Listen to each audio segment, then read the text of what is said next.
Բարև ձեզ, Ստեփան Գրիգորյան YouTube-յան ալիքի մասնակիցներ, ողջունում եմ ձեզ բոլորիդ։ Այսօր հոկտեմբերի 18-ն է, մենք շարունակում ենք մեր աշխատանքը։ Այսօր անպայման կխոսենք Զելենսկի-Տրամփ հանդիպման մասին։ Այդ հանդիպումը շատ կարևոր էր, բոլորս անհամբեր սպասում էինք, Վաշինգտոնում էր, Զելենսկին այդ հանդիպումից հետո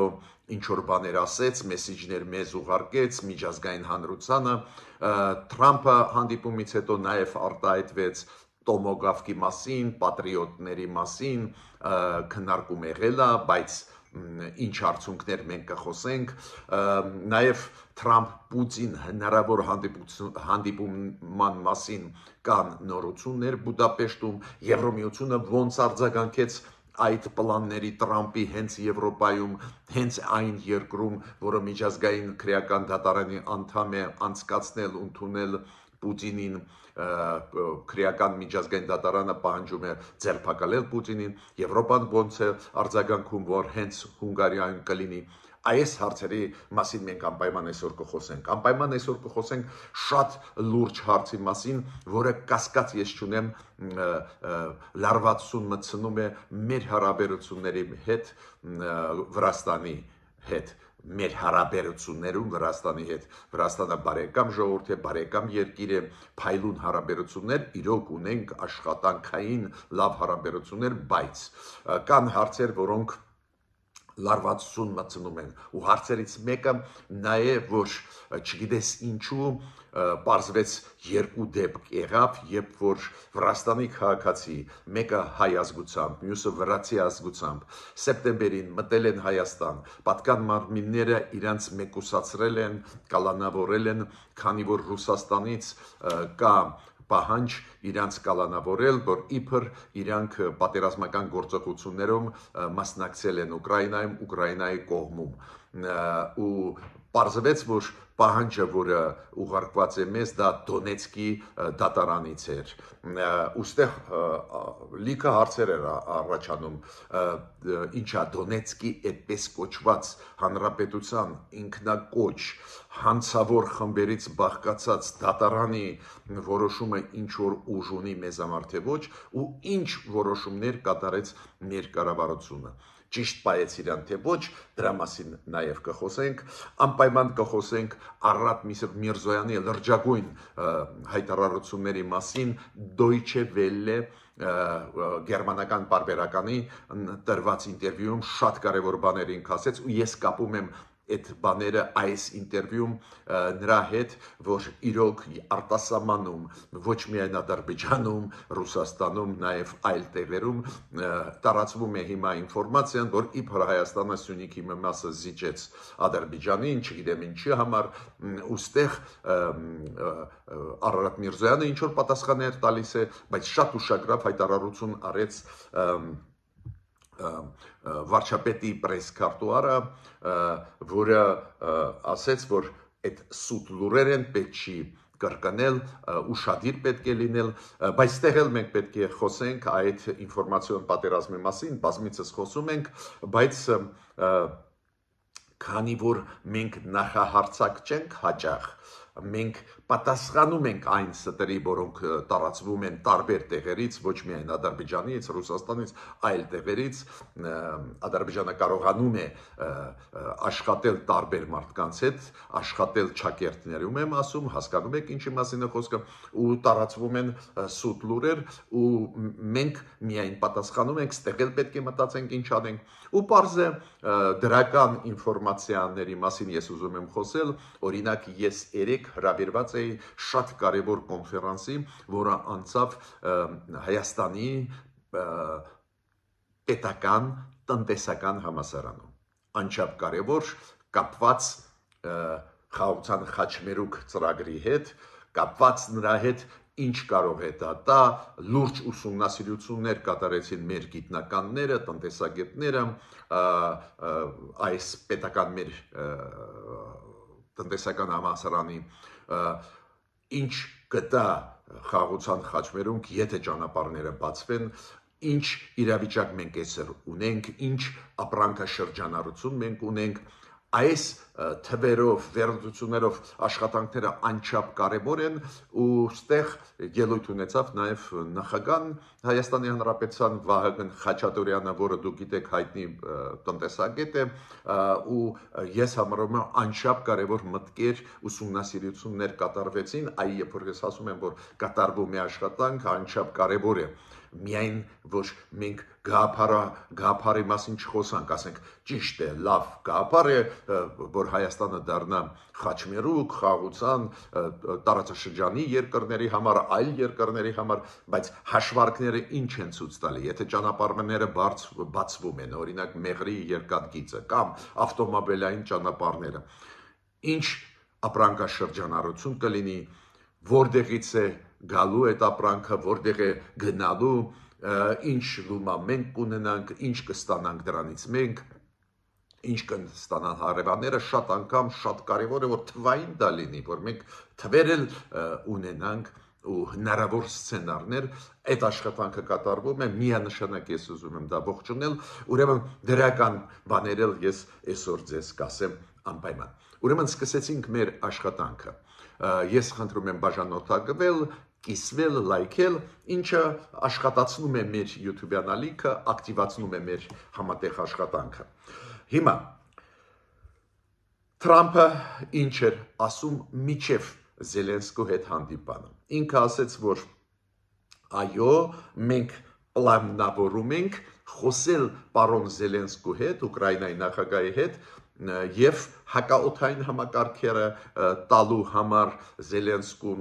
որ Ուկրաինան կարողանա պաշտպանվել հրթիռային դրոնների հարվածներից,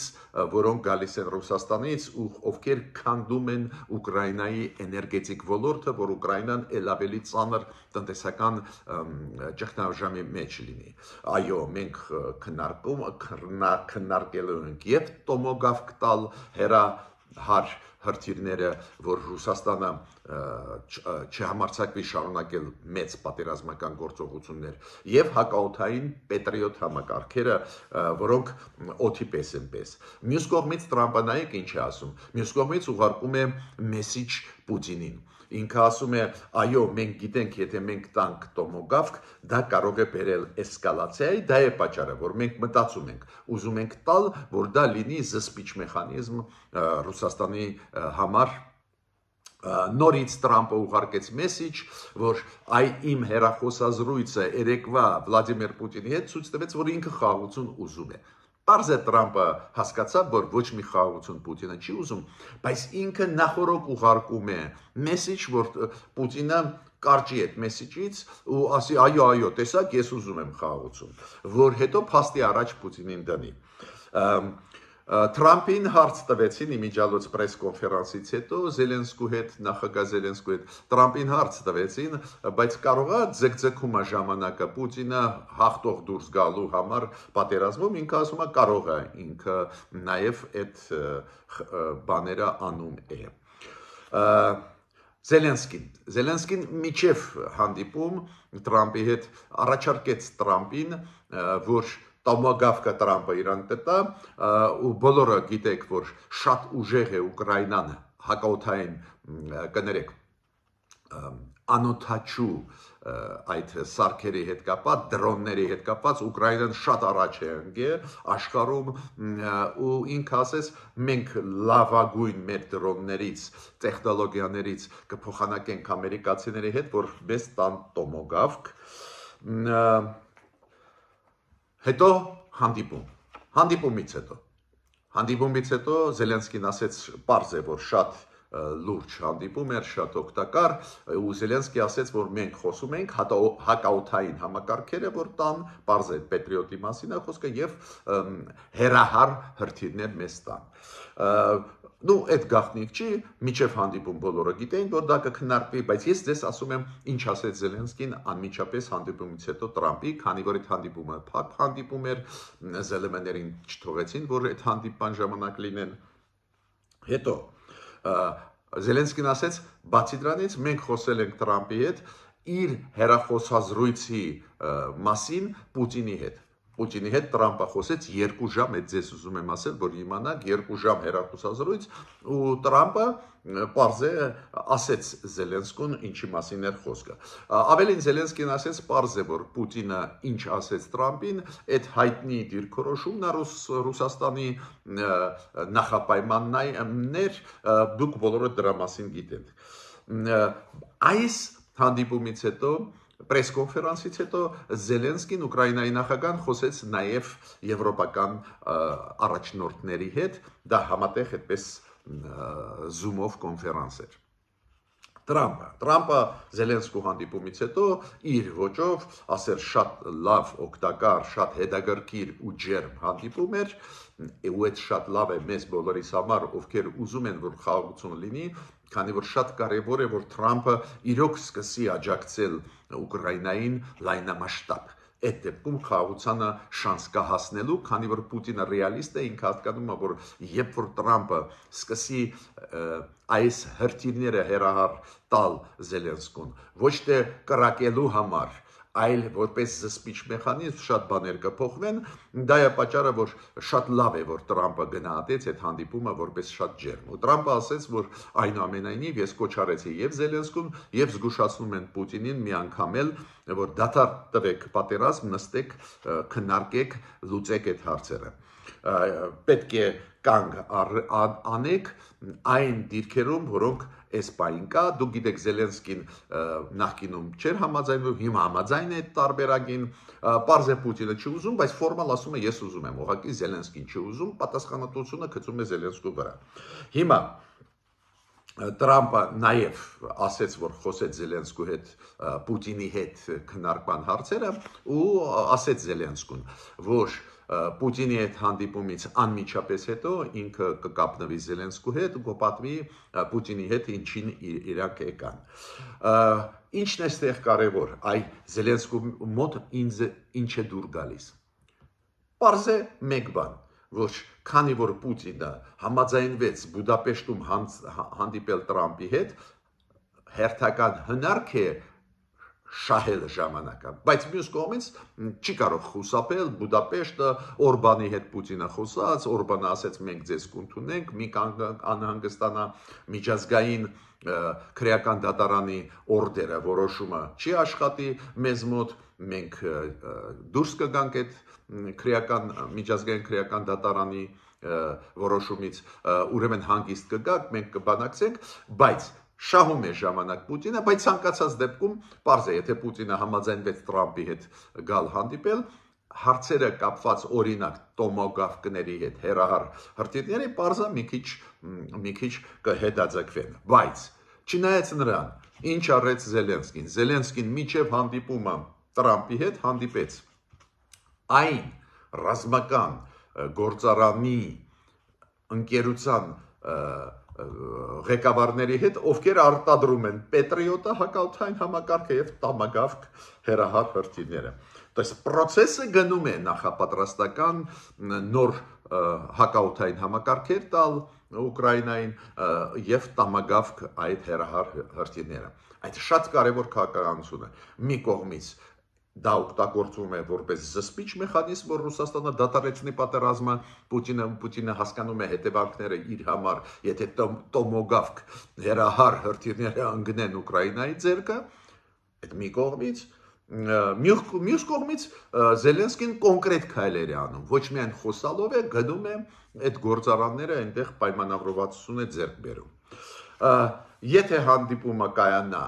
ու չի կարողանալու խուսափել այս անգամ Պուտինը, կլինի մոտավորապես 2 շաբաթ անց, այսօրվանից 2 շաբաթ անց, մոտավորապես Բուդապեշտում։ Զելենսկին նաև շատ կարևոր հայտարարություն արեց հանդիպումից հետո Տրամպի, որ ցանկացած ֆորմատում ինքը համաձայն է հանդիպել Պուտինի հետ։ Ինքը ասում է, ես գիտեմ Պուտինը խաղաղություն չի ուզում։ Հա, Տրամպը մտածում է, որ ուզում է Պուտինը, ես գիտեմ ինքը չի ուզում, բայց ես պատրաստ եմ իր հետ հանդիպել Պուտինի հետ եւ երկկողմ հանդիպում կգնամ եւ երակողմ, որ Տրամպը մեզ հետ լինի։ Մյուսը Ռուբիոն, այստեղ շատ կարևոր է նախապատրաստական աշխատանք տանել միջև Տրամփ Պուտին հանդիպումը Բուդապեշտում։ Ստեղ շատ կարևորը Մարկո Ռուբիոն, քանի որ Մարկո Ռուբիոն նշանակեց Թրամփը որպես գլխավոր բանակցող մարդ, որը օրակարգ պետք է ձևավորի ռուսական կողմի Սերգեյ Լավրովի հետ, Ռուսաստանի արտգործնախարարի ու պատրաստի ամբողջը։ Ես պետք է նաև ասեմ, որ բավական կոշտ արտահայտվեց Թրամփը այս պրես կոնֆերանսում Զելենսկու հետ հանդիպումից հետո Վենեսուելային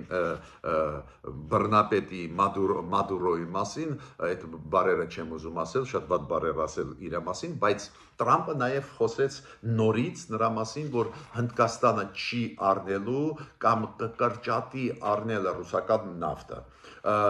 Անկեղծ ասեմ, որ սկզբից Մոդին լավ չհասկացավ վտանգները իր համար։ Հիշում եք, մի քանի օր առաջ ասեց դու ով ես, որ ինձ կարգադրես, բայց հետո հասկացավ, որ լուրջ հետևանքներ կունենան արդյունաբերության համար Հնդկաստանի ու վարչապետը Հնդկաստանի ու Հնդկաստանը համաձայնվեցին առնել նավթ այլ խաղացողներից, նաև այդ թվում Ամերիկայի ընկերություններից։ Երկու անգամ Հնդկաստանը այս վերջի օրերը կրճատեց ռուսական նավթի ծավալը, որը ինքը առնում է։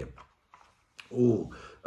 շատ լուրջ դա փոփոխություն է ու լուրջ ճնշում է Պուտինի վրա։ Պուտինը հիմա հասկանում է, որ այն գլխավոր փողը պատերազմի համար, որը ստանում է նավթից, սկսեց կրճատվել։ Երեք մենք խոսացել ենք, որ Հնդկաստանը կարծես թե համաձայնվեց Թրամփի հետ։ Այսօր մենք ունենք ինֆորմացիա, որ Հնդկաստանը արավ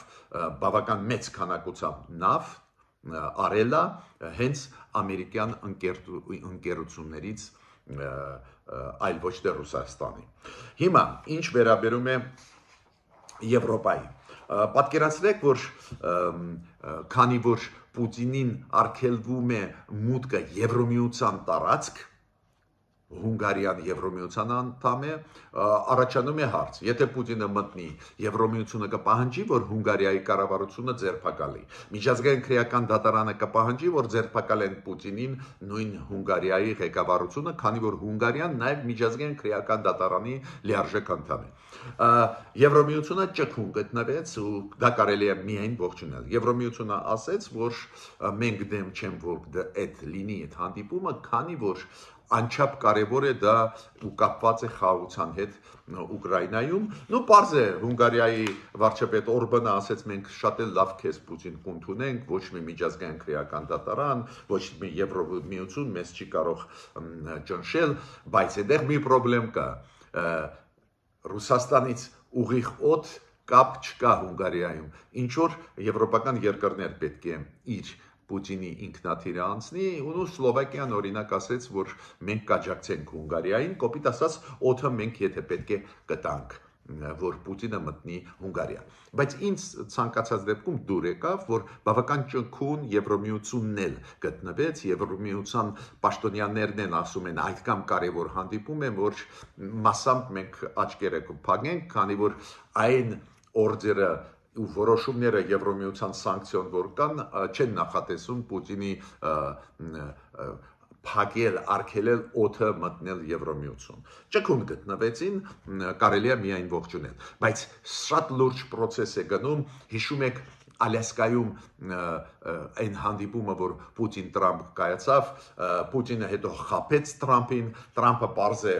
կուլ չտվեց այդ խաբեությունը, սկսեց ճնշումը ուժեղացնել Պուտինի վրա, տոմոգավ կուզում է տալ Ուկրաինային, Հնդկաստանը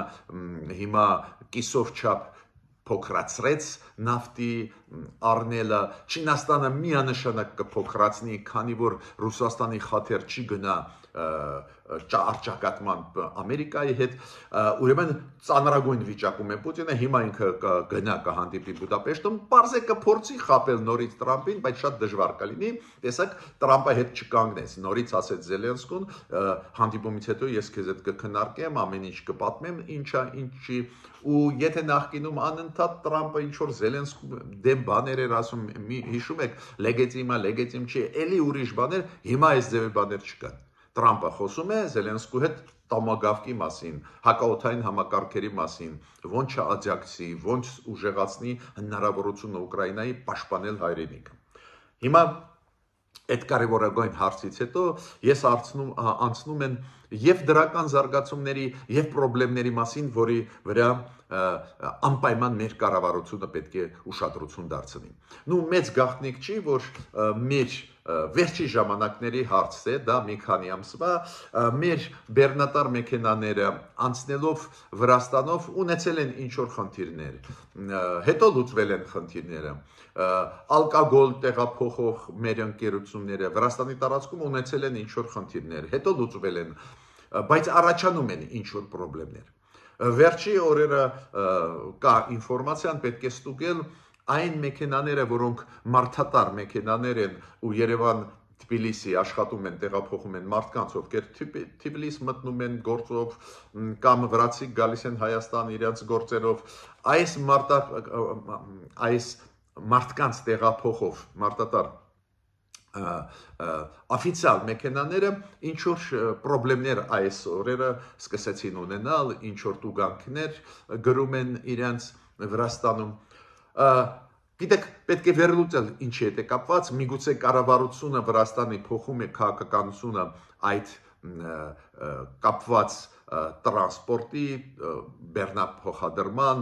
մարդատար մեքենաներ, ինչ-որ որոշումներ այնտեղ կան, պետք է ուսումնասիրել, կապի մեջ մտնել Վրաստանի կառավարության ավելի ակտիվ, քանի որ մեր հարաբերությունները Վրաստանի հետ իրոք շատ լավն են, բարեկամ ժողովուրդներ, բարեկամ պետություններ, բայց երբ որ առաջանում են հարցեր, պետք է փորձել արագ լուծել։ Բայց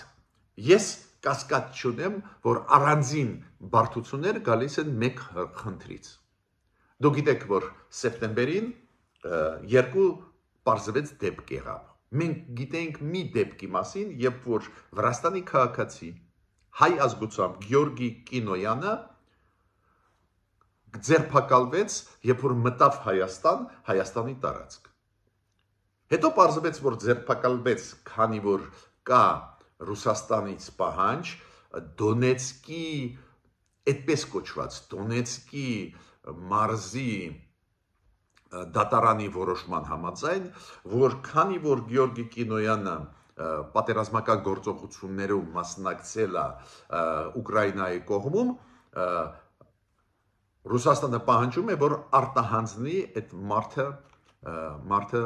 Ռուսաստանին։ Պարզվեց, որ ոչ, այդ մեկ դեպքը չէր, էլի կար դեպք։ Այս դեպքը Գյորգի Կինոյանի հետ պատահեց սեպտեմբերի 3-ին այս տարվա, բայց սեպտեմբերի 9-ին, եթե չեմ սխալվում, այո, սեպտեմբերի 9-ին էլի Վրաստանի քաղաքացի Վանո Սաբաշվիլի, այս դեպքում վրացի ազգությամբ, բայց Վրաստանի քաղաքացի երկրորդ մարդը մտավ Հայաստանի տարածք ու ինքը մեկուսացված էր, ձերբակալված էր մեր պատկան մարմինների, քանի որ Ռուսաստանից կար հարցում, որ քանի որ Վանո Սաբաշվիլի մասնակցել է պատերազմում Ուկրաինայի կողմից, այն լեգիոնը, հիշում եք, միջազգային, որը ստեղծվեց պաշտպանելու Ուկրաինան Ռուսաստանի ագրեսիայից, ու Ռուսաստանի դատախազությունը Հայաստանի միջոցով պահանջում է, որ իրան ձերբակալեն ու արտահանձնեն Ռուսաստանի։ Կներեք ինձ, ցանկացած երկիր շատ ցավոտ դա կընդունի։ Ու համոզված եմ, որ առանձին տեխնիկական խնդիրներ, սահմաններում խնդիրներ մեր մեքենաների հետ կապված են նաև այս դեպքերի հետ, քանի որ երկու քաղաքացի Վրաստանի։ Նշանակություն չունի, որ մեկը հայ է, մյուսը վրացի է, երկու քաղաքացի Վրաստանի Հայաստանում պատկան մարմինների կողմից մեկուսացվում են, ձերբակալվում են, քանի որ ինչ որ չճանաչված Դոնեցկի մարզի դատարանը որոշում ընդունեց, որ մենք Հայաստանս արտահանձնենք այդ մարդկանց Ռուսաստանին, քանի որ իրանք Ուկրաինայի կողմ են պատերազմել։ Ուկրաինայի կողմից էին։ Շատ լուրջ մարտահրավեր է, կառավարությանը ուզում եմ խնդրել ուշադրություն դարձնել։ Ես կասկած չունեմ, որ Հայաստանը ճանաչում է եւ Ուկրաինայի եւ Ռուսաստանի տարածքային ամբողջականությունը։ Ուրեմն Հայաստանը համարում է, որ Դոնեցկի մարզը դա Ուկրաինայի է։ Կարող է այսօր հողի վրա այլ պատկեր է, բայց դե յուրե։ Ուրեմն Դոնեցկի մարզի դատարանի որոշումը մեզ համար առ-ոչինչ չէ։ Ուրեմն ի սկզբանե չպետք է այս ձևի հայտեր մենք ուսումնասիրենք։ Իդեպ ասեմ ձեզ Վանո Սաբաշվիլի գալիս էր Հայաստան գործով, ինքը պաշտոն ունի Վրաստանում։ Մի բան դրական է ձեզ ասեմ, Վանո Սաբաշվիլի դեպքում Հայաստանը չարտահանձնեց Ռուսաստանին, մերժեց Ռուսաստանին։ Դա շատ ճիշտ որոշում է, ողջունում եմ, բայց այս ձևի դեպքեր չպետք է լինեն, քանի որ դա Ռուսաստանի պահանջով չի, Ռուսաստանի ինչ-որ ռուսական դատարանի է, ինչ-որ ինքնակոչ Դոնեցկի դատարանի որոշումներ են։ Ուրեմն խնդրանքը սա կառավարության այս ձևի դեպքերին ուշադիր նայեք։ Այս դեպքերը ծնում են նաև մեր խնդիրները, երբ որ մեր բեռնատար մեքենաները մարդատար մտնում են Վրաստան, քանի որ Վրաստանը պարզեն նյարդանում է, դա ինչ է նշանակում։ Ավելին, նույնիսկ եթե Մոսկվայի դատարանը պահանջի, մենք չպետք է արտահանձնենք Վրաստանի քաղաքացիներին Ռուսաստան։ Ու չենք արտահանձնել, դա լավ է, բայց ուզում եմ ասել, ինքը process-ը, որ սկսվում է սխալ փոչից, մերոնք մեկուսացնում են այդ մարդկանց ուսումնասիրում, դա սխալ է։ Գյորգի Կինոյանի դեպքում ոչ մի բան մերոնք չեն ասում, ինչքան ես գիտեմ, մերոնք հրաժարվել են արտահանձնել, բայց Վանո Սաբաշվիլի դեպքում շատ ուրախ եմ, որ ի պաշտոն է Հայաստանը մերժեց Ռուսաստանին հանձնել Վրաստանի քաղաքացուն Ռուսաստանի Դոնեցկի դատարանին, Դոնեցկի մյուս կարևոր հարց, շատ դերական, նոր ես ձեզ ասեցի ներածական խոսքում, որ մեր պետական տնտեսական համալսարանում, Հայաստանի պետական տնտեսական համալսարանում անցավ երեք շատ կարևոր միջոցառում։ Մեր գիտնականները պետական տնտեսական համալսարանից պատրաստեցին մեծ զեկույց, կապված ինչի հետ։ Կա խաղաղության խաչմերուկ ծրագիրը, կարելի է վիճել, էֆեկտիվ է, էֆեկտիվ չի, ես օրինակ կողմնակից եմ այդ ծրագրի, այլ կարծիքներ են կան, բայց շատ կարևոր է, որ այդ ծրագիրը մենակ թղթի վրա չմնա։ Այ լավ գաղափար է, հետաքրքիր է, մենք դառնում ենք խաչմերուկ, մենք օգտակար ենք պետությունների ու մենք էլ շահում ենք, քանի որ մեզ համար էլ բացվում են ճանապարհներ։ Բայց նաև հաշվարկ անել, ինչ բեռներ, որ երկրներից կարող են անցնել այս ճանապարհներով, օրինակ Մեղրի երկաթգիծը բացում են, ինչ որ ճանապարհներ մեզ համար կբացեն, ինչ ապրանքաշրջանառություն դա կապահովի մեզ համար, մյուսների համար, ու մեծ աշխատանք վերլուծական կատարվեց, ու մեծ լուրջ պատկեր մենք ստացանք, ինչ կտա ապաշրջափակումը, այսօրվա իրավիճակը, հյուսիս-հարավ, արևմուտք, արևելք, խաղաղության խաչմերուկ։ Այս կոնֆերանսում նաև պաշտոնյաները մասնակցեցին ու ելույթ ունեցավ նաև Վագն Խաչատուրյանը նախագահ, ինքը գիտեք հայտնի տնտեսագետ է ու ինքը շատ հետաքրքիր այնտեղ բացեց պատկերը այդ հնարավորությունների, որոնք տալիս են մեզ այս ծրագիրը ու հնարավոր պոտենցիալ բացումը օրինակ հայ-թուրքական սահմանի, ադրբեջանցիների հետ սահմանների, անչափ կարևոր աշխատանք է, քանի որ երբ որ դու շփվում ես եվրոպացիների հետ, ամերիկացիների հետ, չինացիների հետ, հնդիկների հետ, բոլորը ոգևորվում են ծրագրերով, հետո ասում են դե թվերը բերեք, ինչ հնարավորություն ունեք դուք, ինչ հնարավորություն տալիս է այդ երկաթգիծը, ինչ ծավալի բեռներ մենք կարող ենք տեղափոխել եւ այլ,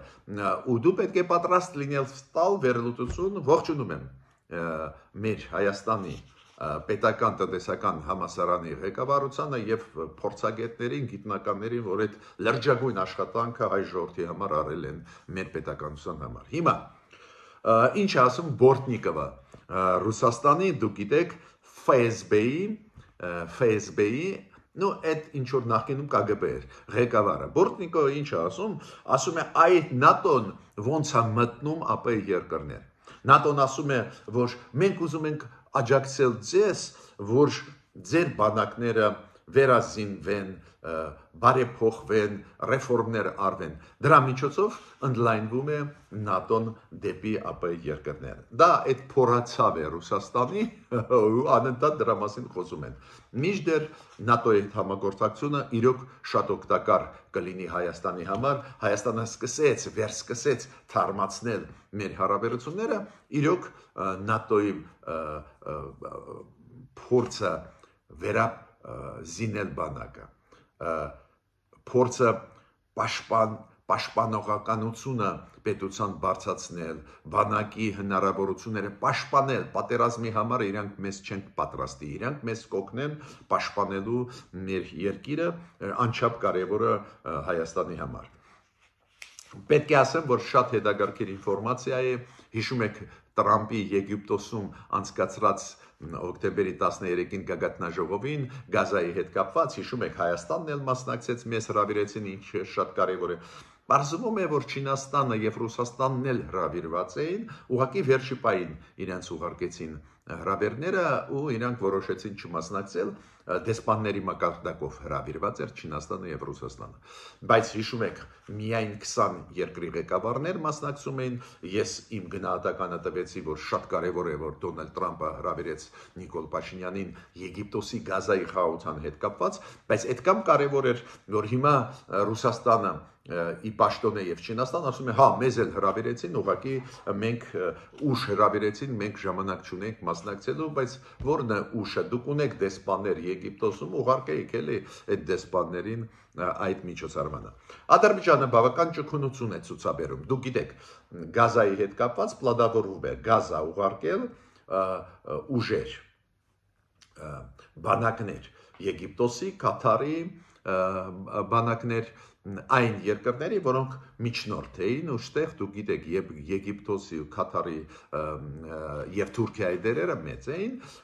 ու իրանք համաձայնվեցին, ամերիկացիք ուզում են իրենց ռազմական կոնտինգենտը փոքր տեղակայել Իսրայելում, բայց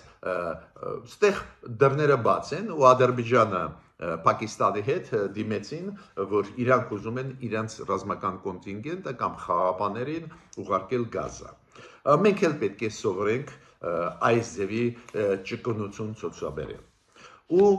շատ կարևոր է այսօրվա թեմաներից մեկը, շատ կարևոր, անչափ կյանքի պես կարևոր մեզ համար, մեր պետության համար։ Ուրեմն, ինչ է ասում Նազելի Բաղդասարյանը, պրես-քարտուղարը վարչապետի։ Ինքը ասում է, որ ԶԼՄ-ներում նաև արտասահմանյան տարածվում է ինֆորմացիան սուտ, որ իբր Հայաստանը համաձայնվեց մի մասը Սյունիքի տալ Ադրբեջանի, որ Ադրբեջանը օգտագործի դա։ Հիմա նույնիսկ այդ ստերի մեջ չեմ ուզում խորանալ, բայց մենք զգուշացրել ենք մեր կառավարությանը, որ ինչքան մոտենան ընտրությունները, այդքան ստերը տարածվող այս կառավարության դեմ Հայաստանի կմեծանան, կավելանան, կճյուղավորվեն։ Ինչու մերոնք մտահոգված են, քանի որ այդ ստերը գալիս են ոչ միայն Ռուսաստանից ու Ադրբեջանից, այդ ստերը նաև հիմա հնչում են նաև Եվրոպայում։ Պարզ է, որ փող ունեն, նույն Ադրբեջանը ինչ պրոբլեմ կա փող տալ ու տպել ցանկացած սուտ Եվրոպայի երկրներում։ Դրա համար մերոնք խառնվեցին։ Ես ավելին ձեզ ասեմ, մի հաղորդում լսեցի վերլուծաբանների Ռուսաստանի, որտեղ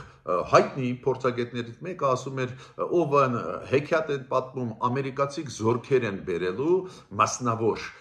այդ ոնց էր Վեչեկա Վագներ Ռուսաստանի այս դեպի մասնավոր զորքերի մարդկանց բերում են Սյունիք, սուտը ստի վրա։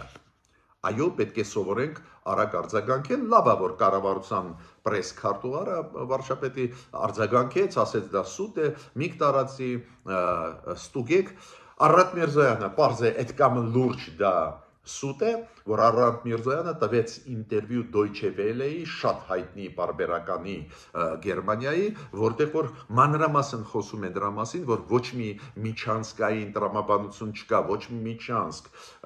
դա ապաշրջափակում է այդ process-ը, չեմ կրկնի իր ասածը, դուք գիտեք ինչ է ասում կառավարությունը, որ մենք ոչ մի պարտավորություն չենք վերցրել, որ ինչ որ միջանցք տալիս են էքստերիտորիալ, որ ուրիշ երկիրը օգտագործի